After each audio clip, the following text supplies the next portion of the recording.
got a sense of humor. Welcome to the Lincoln City Council meeting of August 4th, 2025. Please be advised that a copy of the Open Meetings Act is posted at the back of the chambers by the northwest door. Let us all rise for the Pledge of Allegiance, followed by a short moment of silent meditation. Please remain standing if you are able.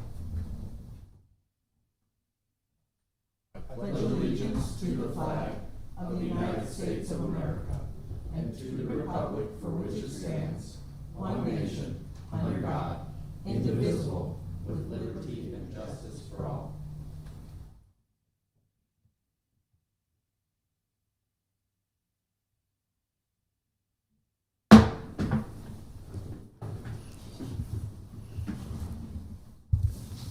The order of business of the City Council is as follows. The clerk will call items listed on the agenda. Under public hearing, anyone wishing to speak on an item must first register and sign in at the table located in the lobby. The council shall require any member of the public addressing the council to identify themselves, the name of any organization represented by such person, and their address, unless the address requirement is waived to protect the security of the individual.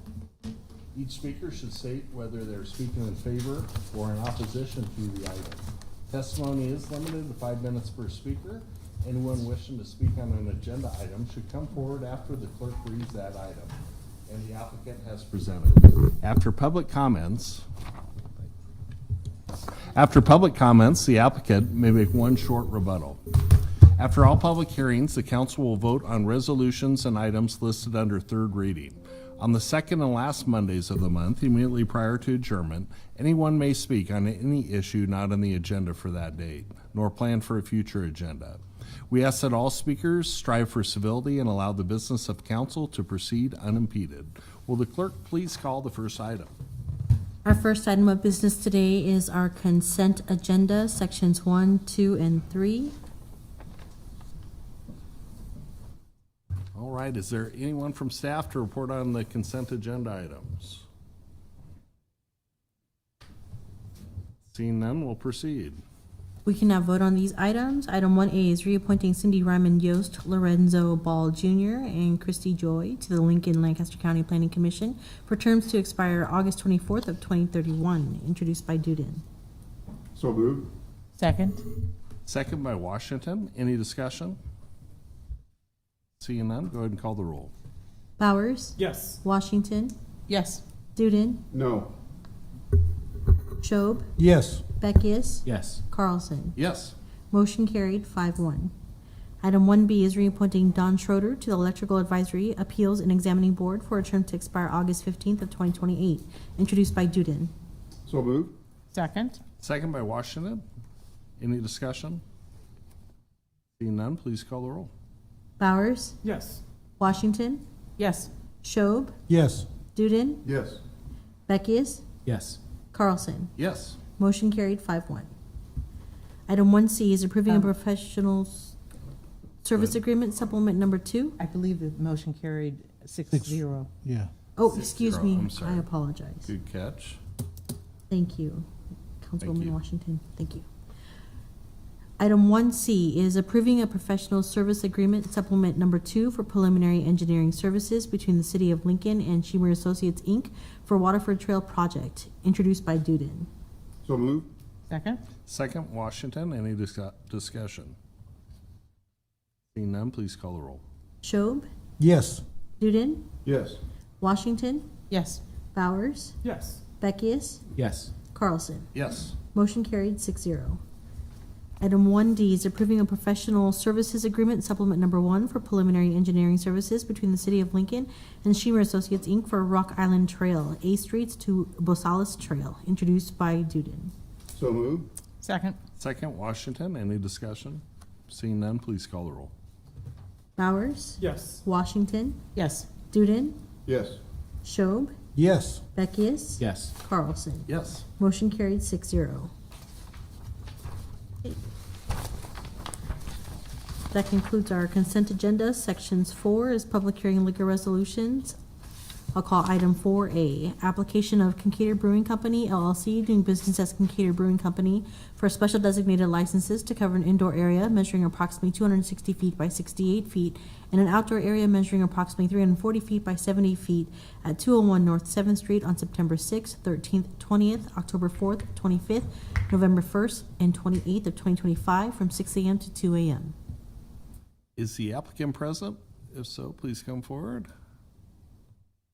Seeing none, we'll go ahead and proceed. Or excuse me, is there any member of the public that would like to discuss item 4A? Seeing none, we can proceed. Item 4B is application of Premier Catering, Inc., doing business as Lincoln Station Great Hall for special designated licenses to cover an outdoor area measuring approximately 340 feet by 70 feet at 201 North 7th Street on September 6th, 13th, and 20th, October 4th and 25th, and November 1st and 28th, 2025 from 8 a.m. to 1:30 a.m. Is the applicant present? If so, please come forward. If not, is there any member of the public who'd like to comment on item 4B? If so, please come forward. Those numbers and dates look almost like the first one. They do. Ah, Thank you, Wonder what's Councilman. going on in the Haymarket on those. All right, we can go ahead and proceed. Item 4C is application of Brewski's Food and Spirits Haymarket, Inc., doing business as Brewski's Food and Spirits for a special designated license to cover an outdoor area measuring approximately 170 feet by 50 feet at 201 North 8th Street on August 16th, 2025 from 1 p.m. to 11:30 p.m. Is the applicant present? If so, please come forward. Seeing none, is there any member of the public who'd like to comment on 4C? If so, please come forward. Mr. Chair, seeing no one coming forward, I'd like to make a motion that we approve items 4A, B, and C. All right, motion's been made. Is there a second? Second. Second by Beckius. Two, any discussion? Please call the roll. Are you ready for a tailgate? Bowers? Yes. Washington? yes. Schob? Yes. Duden? Yes. Beckius? Yes. Carlson? Yes. Motion carried 6-0. That concludes section 4. We'll move on to section 5, public hearing resolutions. I'll call item 5A, accepting the air quality program, section 103 work plan for PM 2.5 activities from April 1st, 2025 to March 31st of 2027. Welcome. Thank you. Gary Bergstrom, Air Quality Program Supervisor with the Lincoln Lancaster County Health Department. This contract before you today is essentially an agreement between us and the Nebraska Department of Water, Environment, and Energy now, NWDEE, to accept, basically pass through federal funding to support our air monitoring work, specifically fine particulate monitoring that we use to demonstrate compliance with the National Ambient Air Quality Standards. This is a stable level of funding that we've received for years past, and the only real difference that we see with this is a 2-year agreement as opposed to previous agreements have all been 1 year. So, happy to answer any questions you might have on this. All right, any questions? Don't think so. Appreciate All right, it. Thank you. thank you. Is there any member of the public who'd like to discuss item 5A? If so, please come forward now. Seeing none, we can proceed. I'll call item 5B, approving the Community Health Endowment of Lincoln grant contract between the Board of Trustees of the Community Health Endowment and the City of Lincoln on behalf of Lincoln Lancaster County Health Department in the amount of $15,000 to provide home pregnancy tests and pregnancy resources through public health vending machines, pharmacies, community cultural centers, and community partners for a term effective July 1st, 2025 through June 30th of 2028. Good afternoon, City Council members. Carrie Kernan, Health Director with the Lincoln Lancaster County Health Department, 3131 O Street. So this is a contract between the Community Health Endowment and the Health Department. They will be giving us $5,000 per year over a 3-year period of time to purchase pregnancy test kits. We will be putting these in our vending machines. We're in process of going through an RFP, picking the vendor and determining the locations of those. In addition to working with the community cultural centers and community members with the goal of really reducing that barrier. What we're hearing from the health systems is that many people present to the emergency department for pregnancy testing. We want to hope to alleviate that. In addition to, we hope if they come to get those pregnancy test kits from any of our test kits, we will actually have information on there about how they can call us, we'll help them with their insurance coverage, linkage to an OB, all with the hopes that they get early and adequate prenatal care. So they get it early and they have adequate visits before the baby's born. Happy to answer any questions. Any questions for Director? Okay, Thank you. Thank you. Any members of the public like to discuss item 5B? If so, please come forward now. Seeing none, we can proceed. We can now vote on these items. Item 5A is accepting the air quality program, section 103 work plan for PM 2.5 activities from April 1st, 2025 to March 31st of 2027, introduced by Duden. So moved. Second? Second by Washington. Any discussion? Please call the roll. Beckius, Yes. Bowers, Yes. Washington, Yes. Duden, Yes. Schob, Yes. Carlson. Yes. Motion carried 6-0. Item 5B is approving the Community Health Endowment of Lincoln grant contract between the Board of Trustees of the Community Health Endowment and the City of Lincoln on behalf of the Lincoln Lancaster County Health Department in the amount of $15,000 to provide home pregnancy tests and pregnancy resources through public health vending machines, pharmacies, community cultural centers, and community partners for a term effective July 1st, 2025 through June 30th of 2028, introduced by Duden. So moved. Second? Second, Washington. Any discussion? Yes, I just want to comment that I think this is a really wonderfully creative idea, a way to help women get early prenatal care for their child, and I want to applaud you. Thank you. Any other discussion? Seeing none, please call the roll. Washington, Yes. Schob, Yes. Duden, Yes. Beckius, Yes. Bowers, Yes. Carlson. Yes. Motion carried 6-0. That used to be that early in the list. That concludes section 5. We'll move on to section 6, public hearing ordinances, second reading and related resolutions. I'll read item 6A. Item 6A is amending the pay schedule for employee group whose classification is assigned to the pay range which is prefixed by the letter A by changing the pay range for class 3662, public health nurse, A12 to A13.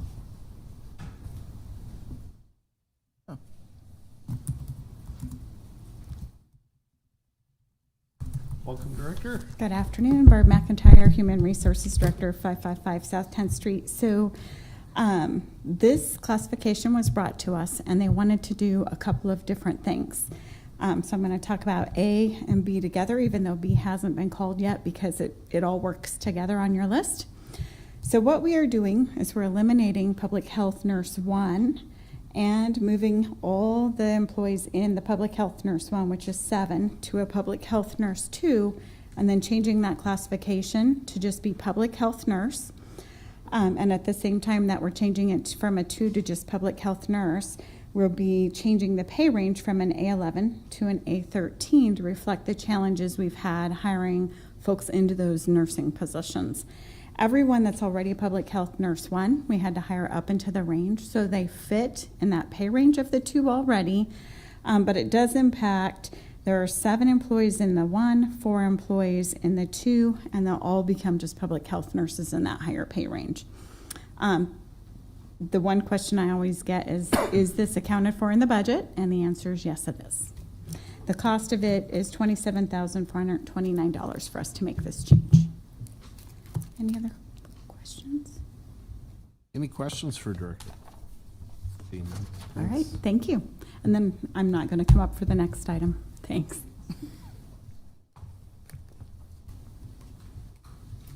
Chair, I'll go ahead and I'll read item 6B onto the record. That sounds good. If you want to read that. Item 6B is amending the pay schedule for the employee group whose classifications are assigned to the pay range prefixed by the letter A by deleting the classification for Public Health Nurse 1. All right, is there any member of the public like to discuss A or B? If so, please come forward now. Seeing none, we can go ahead and proceed. 6C. I'll call items 6C, D, and E together.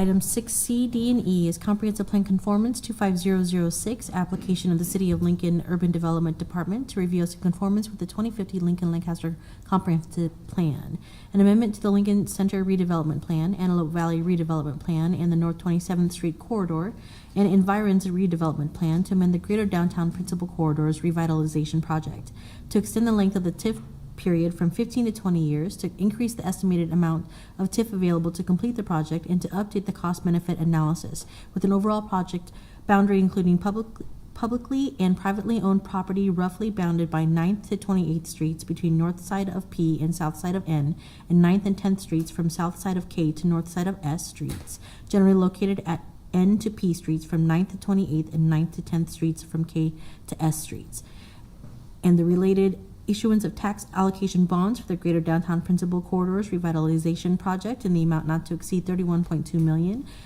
and the related fiscal year 24-25 CIP to authorize and appropriate an additional $29 million of TIF funds for the Downtown Corridors project generally located between 9th and 28th Streets from P and N Streets, as well as between 9th Street and 10th Street from K to S Streets, including adjacent alleys and right-of-ways in Greater Downtown Lincoln. Welcome. Good afternoon, Chair Carlson and fellow council members. I'm John Carlson with the Mayor's Office, and I'm here today with several people: Dan Marvin, Hallie Sandlin from Urban Development, our Finance Director Joe Donlinger, Bond Counsel Scott Key and Mike Rogers, Law Department Tim C. We've got Liz Elliott, I believe, back in the bullpen for questions if necessary as well. We're all just part of the team that have been working on the Downtown Corridors project, which you may have seen has been renamed as Project O Street to indicate some additional improvements and concurrent investments that are happening at the same time. There's been a lot of news and public outreach about that over the last few months. I know many of you council members have been involved in those efforts and been involved in news conferences and other community engagement exercises that have happened on that. But as we've mentioned previously, Project O Street, Downtown Corridors, it's a really significant major investment along O Street and those blocks in the heart of Lincoln. We're going to improve infrastructure with new water mains, smoother streets, upgraded sidewalks, safer pedestrian crossings, streetscape improvements, enhanced lighting, landscaping, public amenities, all to support our Lincoln's Main Street and our downtown area to increase for residents, for businesses, shopping, visitors, dining, festivals, foot traffic, a lot of different other great things that we see happening in those areas. As the clerk mentioned, we have 3 associated items today in support of the reinvestment project. We have the redevelopment plan amendment, which is an amendment to the plan that was adopted in 2020. We have the bond ordinance to enable construction and improvements to occur in a faster and more comprehensive manner. I'm going to talk about each of these individually too. And then the CIP amendment, which will reflect that updated financing plan. So kind of to walk through each of those pieces separately. First item is the redevelopment plan amendment. As the clerk mentioned, these are the boundaries of the item. It's kind of small on the map, but you can basically see this is O Street from 9th to 28th Street. It includes the numbered side streets on the north and south, a block to either side, sometimes longer on 11th Street and 14th Street. It also includes both 9th and 10th Street. That's the T part that you see there on the left, on the west side, from K Street to I-80. It's a very large footprint. It actually touches 3 other redevelopment plans, so you may have noticed that in the staff report. It touches Lincoln Center, Antelope Valley, and North 27th plan. So this amendment actually amends its section in those plans as well, so that they're all stay aligned. And as the staff report pointed out, this plan was adopted in 2020. It's been amended previously in 2022 and again in 2024. And the Project O Street area project focuses primarily on the blue area, which is east of 17th Street here on this map. So that's kind of the where. What's happening within the plan amendment? The significant changes really are removing Constellation Studios so that it can recognize its own TIF project that's already underway. It extends the TIF period from the current 15 years, which started in 2020, to a total of 20 years. Instead of ending on 2035, it would end on 2040. We'll talk a little bit more about these as well. And then it updates the up to numbers in the plan, which would reflect that extended TIF availability and that extended TIF financing. So let me go into the A, B, and C of this, what's happening in these significant changes. So removing Constellation Studios to allow its own TIF project. Okay, again, similar to projects that were previously removed in 2022 and in 2024, we're taking Constellation Studios out of this particular project map. The Constellation Studios project was actually approved by council in 2024. It has its own redevelopment project and it's nearing completion. So it makes sense to take it out of this plan. Didn't make any sense to have them, it kind of came along for the ride. Didn't make any sense to have them submit their own plan to take it out and pay their own money to take it out when we can just do it since we're in the plan and revising it right now. The second item, and I'll talk through this a little bit more specifically so the people here and people at home can understand exactly what's happening here, but extending the TIF period from 15 years to 20 years. So these dates are important in terms of what was authorized by the legislature and what's happening in downtown. So you can see from the first bullet, Nebraska State Legislature added extremely blighted to their community development law in 2018. LB 496 created extremely blighted in addition to the current blighted that existed in that law. Subsequent to that, City Council declared this project area to be extremely blighted in January of 2020 and approved the Greater Downtown's Corridors Revitalization Project in March of 2020. That included a 15-year TIF period.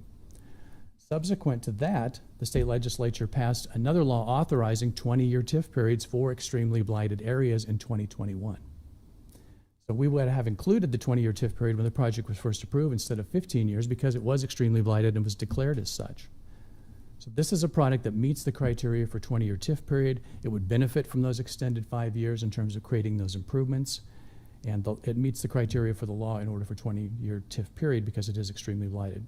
So again, it's not adding 20 years, just to be clear to people watching at home. There's a 15-year clock in place that started in 2020. As you can see on the graphic, it would extend the end date from 2035 to 2040 because it's extremely blighted.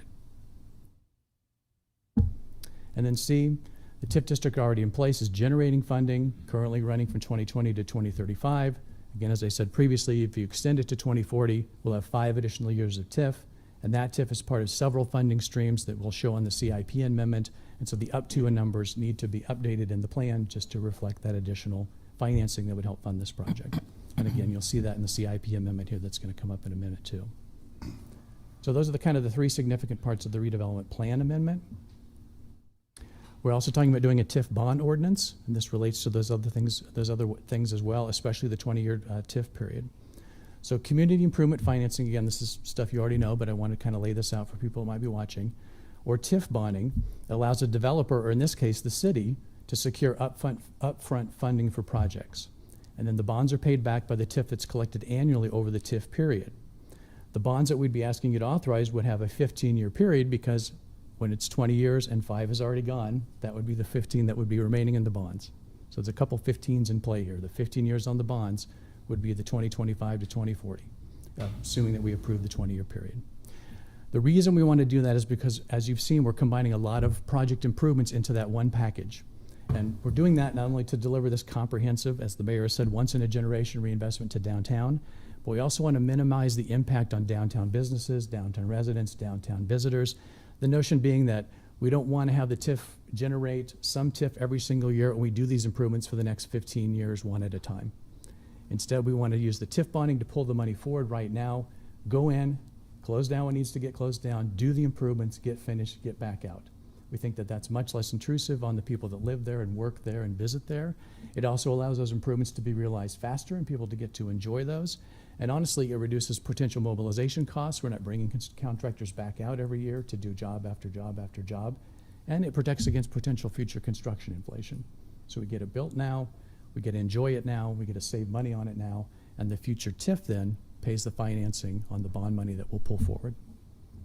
And as you see, and this was a conversation that we had briefly during the library bond as well, the bond ordinance, which you've already seen, has an up to number. There's $29 million shown in the CIP. The bond ordinance shows a higher number than that, 31.2. And as Scott or Mike can get up to explain, but that gives them flexibility when they go to market to get the lowest cost financing for the taxpayers. Or in this case, the taxpayers through the TIF. The third item then is the CIP, Capital Improvement Program Amendment. And we want to change that to reflect that it would be now available, the $29 million in bonds.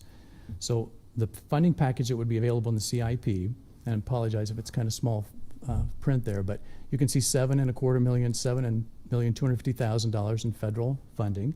And importantly, that includes $4 million that was secured for us by Congressman Flood. We've got the current TIF funding, which is shown in the upper table. That's the proposed, or that's the current table, where you see 7.25 and 8. You see the proposed table, the 8 in that second column turns into $37,000 because it adds the $37 million, because it adds the $29 million in the proposed bond funding. And then when we do the budget next year for the CIP, those out years would be, well, they wouldn't necessarily show it in the CIP, but they show debt service to pay back on the bond. So there again, we're trying to do this faster, we're trying to do it more comprehensively, trying to get in and do the work and get back out. We think we get some economy of scales, we avoid insurance or construction inflation, and deliver those improvements back to the community. That's a lot of information, but I think it all kind of flows together. There are three pieces of the puzzle there: the redevelopment plan amendment, the CIP amendment, and the bond ordinance.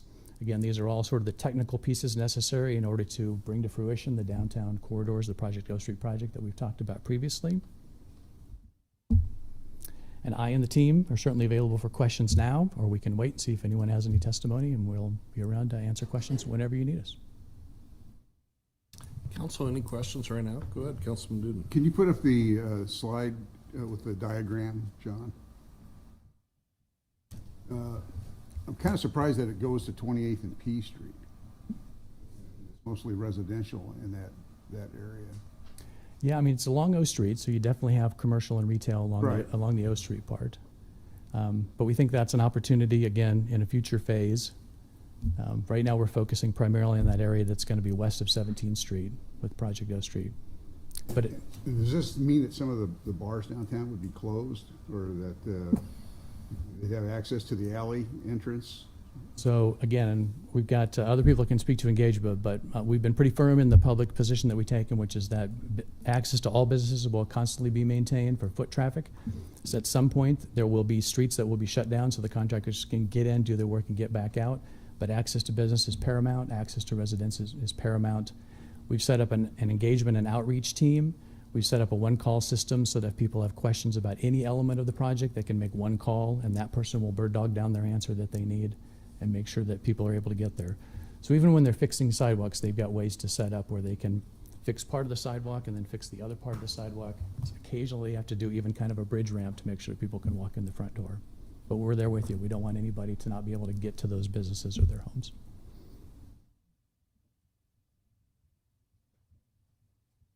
Other questions? I got one more. Okay, go ahead. Consideration for security for contractors, equipment, and what have you in that area. I know that was always a problem Right. years ago during the Bosalis years when downtown was tore up, and we had college students jumping on bobcats and stuff like that. So Right. So I can't speak to that directly, but I'm sure that's a concern. I know that our urban development teams work with projects all the time, or work with contractors all the time, and we certainly want to work with them to figure out whatever barricading they need, whatever security systems they need in order to make sure that it's safe and they can get it done. We want to do. thank you. All right, any other questions? I might have a question for Councilman Duden. if he was- Off the record? Yeah. There'll be opportunities to drive bobcats down those streets. No promises. All right, thank you. Is there anyone from the public that would like to comment on this? If so, please come forward now. Welcome. Hello. I am Todd Ogden, President and CEO of Downtown Lincoln Association, 206 South 13th Street, Suite 101. I am here to speak in favor of what we're talking about today. John can explain a lot better than I can, but the way this is set up, I think, is the least intrusive possible to our businesses. We've had a lot of communication with the businesses over the last couple of years. Bottom line, this project's long overdue. O Street is the first impression for most everybody. When I was 16, first thing I did, drive down O Street at the speed limit, and it was a great experience. The O Street is so important, and obviously 9th when you come in there, the entryway corridors as part of our master plan was so important because that first impression is everything. And this allows that first impression to continue to last through into the future. The reason for the TIF too is because a lasting impression is important as well. And the water mains are vitally important. And again, we love LTU and what they're doing, but if you just do a water main and then it's done, everybody's gonna be like, that's kind of boring when it's over. However, with this setup, it allows for not only the topical stuff when we have a far superior landscape and walkability and drivability, but we're gonna be safe underground as well. And that's really important to our businesses. So knowing that both of these things are important, I think this is really smart on behalf of the city to be able to combine it, get in, get out. DLA, our role will be to work with the city and the businesses to communicate to the businesses. I don't want to say this publicly, but I'm going to have to, that if there's complaints, send them to me. I'll try to work on it. Because it's going to be tough. It's going to be tough, certainly, but construction doesn't mean closed, and that's going to be our biggest thing, is work with the businesses to make sure not only them, but their patrons, but the entire community understands if you see orange, that doesn't mean to avoid. Come in. The businesses will be available. We're going to work on different things. We did this with P Street way back when in 2014. This will be something a little bit similar, but I think we've learned a lot along the way too. There's a wonderful website with Project O. I'm really glad we've changed the name too. That's a lot easier to say. And just really excited about all of this stuff. And I think that's what we're going to continue to want to do is talk with the businesses. I'll be on part of that outreach team. We're going to meet with every single business along O Street to talk about this. When 14th Street was going to be constructed, we met with every single business on 14th. We're going to do the same throughout everybody impacted to make sure they're aware, of what's going on with the contractor. Once the contractor's selected, that's going to be paramount. We have to make sure the communication's there so we understand when are you going to be here, when are you going to be there, is there going to be a newsletter, or are we going to do this? So I think that'll be important with this as well. So this is just a really, really smart and important investment, and our goal will be to make sure that investment's done well so that first impression becomes a great lasting impression. So appreciate your support, appreciate all your time. I know you've all been involved throughout many of the public open houses we've had through this, and as you can tell, I'm really excited about it. Thank you. So are we.